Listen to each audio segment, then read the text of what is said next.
Magandang hapon po. Pag-asa Weather Update. Alamin na lagay ng panahon ngayong araw ng Sabado, September 30, 2023 at latest update sa bagyong Jenny.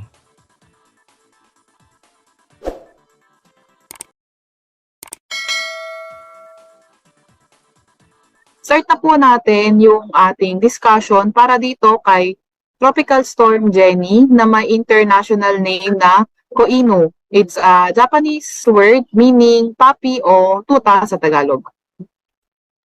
Okay. So update tayo kay Jenny. So kanina ang alas 10 na umaga, yung sentro niya ay nasa may layong 1,025 kilometers. Silangan niya ng Central Luzon. Nagtataglay ng lakas na hangin na 65 kilometers per hour malapit sa sentro. At bugso na abot sa 80 kilometers per hour. So kumikilos ito pa west-southwest sa bilis na 35 kilometers per hour. So yung track o itong extension ni Jenny nagpapaulan na sa may ilang bahagi na sa may eastern part ng Southern Luzon at Visayas. So yung track o extension yun ni Jenny.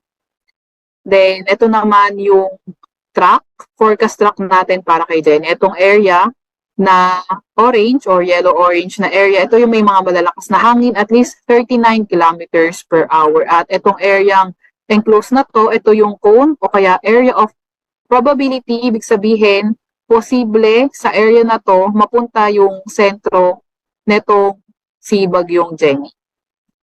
So inaasahan nga natin until Monday na posibleng kumilos itong si Jenny sa direksyong northwest and posibleng maging tropical storm by tomorrow. And then late Monday or Tuesday, possible na nasa typhoon category na nga itong si Jenny.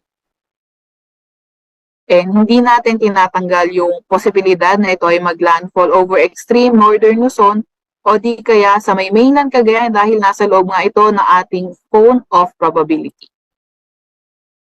Ito naman yung mga nakalipas na bagyo na kahalintulad ng track nitong si Jenny. So yung pinakamalapit is itong si Tropical Storm Maring, 1992 siya, around September din, September 18 to 22. Ano ba yung inaasahan natin with regards sa mga malalakas na paulan?